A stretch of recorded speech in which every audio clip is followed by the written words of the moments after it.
In section 4.2, we're going to cover some different methods of sampling, both good and bad. Now, there's not much math when it comes to sampling, but there is a lot of vocabulary. So to start, when we talk about sampling, we're talking about surveying a portion of a larger group to gain insight into characteristics of that larger group, that entire population. Now, the population is the entire group of individuals that we want information about, where the sample is just a subset of those individuals. It's a part of the whole. Parameter is a numerical summary of the entire population. So if we went out and we spoke to every single student at our high school, right, we'll have conducted a census where we talk to everybody. And if we find out that the average GPA is 3.87, that would be a parameter. A statistic is about a sample, meaning that it's not based on everyone, it's based on a part of a whole. So if we just talked to 100 students and found that the average GPA was 3.87, that would be a statistic. There are a number of different ways that we can conduct samples, and unfortunately, most of those ways are bad.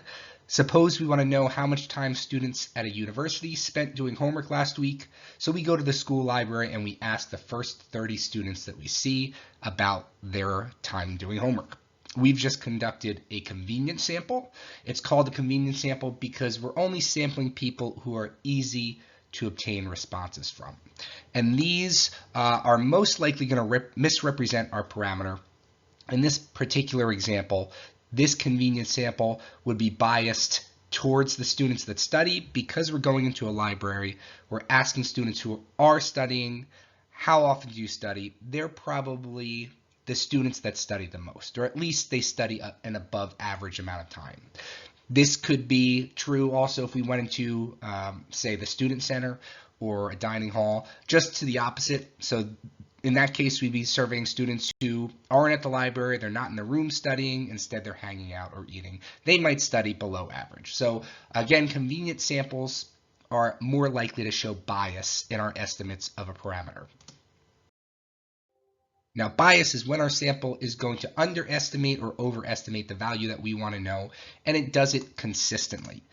Bias is not just bad luck in one sample. We can go out and we can survey 50 students about their homework time, and we can get a result that's way off.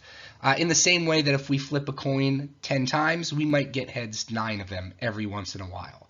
All right, so those chance occurrences happen. But when we talk about bias, we talk about the fact that this would come up repeatedly. If we went out and we took out more samples by repeating the procedure, routinely going to the library and asking, how often do you study? This is going to consistently overestimate that parameter. This next example is probably the most common way to sample poorly. Many websites have polls that ask visitors to express their opinions.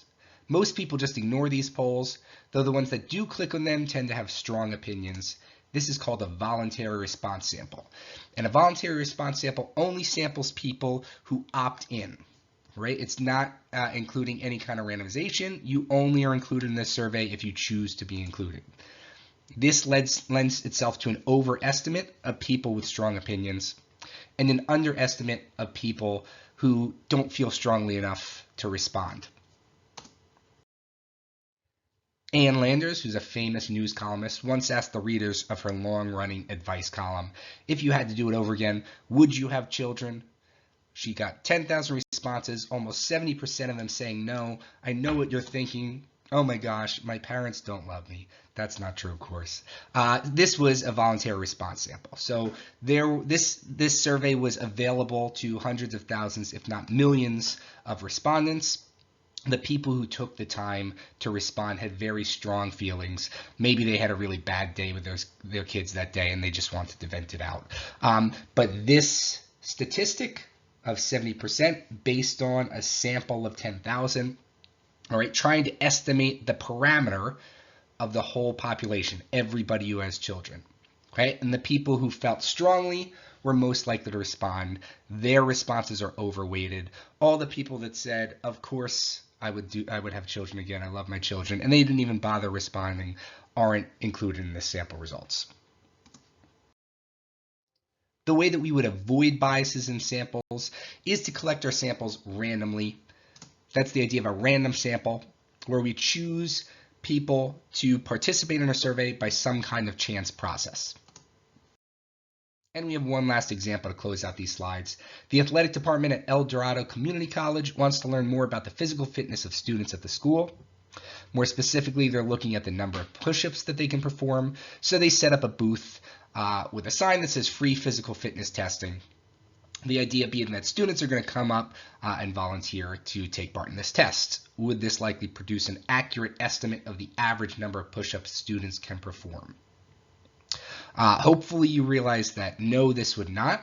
The people who are willing to just go ahead and complete this free physical fitness test without any requirement that they do so are probably the ones that are more physically fit to begin with. Anyone who's less physically fit is likely to just walk right past that tent. So that said, this would produce an overestimate of the number of push-ups that can be done by students at the school, average number of push-ups, because it's missing out on all those students that don't want to participate. When it comes to how we can avoid that bias, we want to conduct our sample randomly. So instead of recruiting volunteers just by having them opt in, we can get a list of all students and randomly select 100 of them to complete this physical fitness test.